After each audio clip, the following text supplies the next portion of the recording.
আচ্ছা, তোমাদের বরফগোলা খেতে কেমন লাগে?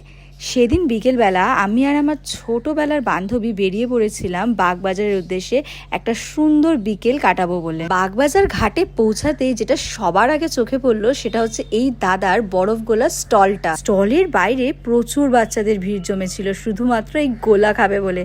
আর এইসব দেখে আমরাও নিজেদের লোভ সামলাতে পারলাম না। চকলেট, স্ট্রবেরি, বাটারস্কচ, ম্যাঙ্গো এই সমস্ত ফ্লেভার্ড আইসক্রিমের ভিড়ে কোথায় যেন হারিয়ে গেছে সেই ছেলেবেলার বরফগোলা। আমরা নিয়েছিলাম খট্টা মিঠা আর মিক্স ফ্লেভার বরফ কলা। আর এটা খেতে খেতে আমাদের দুজনেরই কিন্তু ছেলেবেলার সেই স্কুল লাইফের কত স্মৃতি মনে পড়ে গিয়েছিল। এখানে কিন্তু আরো অনেক রকম ফ্লেভার্ড মজিতো আর গোলা ছিল, তোমরা চাইলে একবার দেখে নিতে পারো পজ করে মেনু কার্ডগুলো। তোমাদের যদি এই ভিডিওটা ভালো লাগে তাহলে লাইক, ফলো, শেয়ার করতে কিন্তু একদমই ভুলো না। আর এই দোকানটা রয়েছে বাগবাজার রেল গেটের উল্টো দিকে শিব মন্দিরের এক্স্যাক্টলি পাশে। আজকের মতো এখানেই টাটা।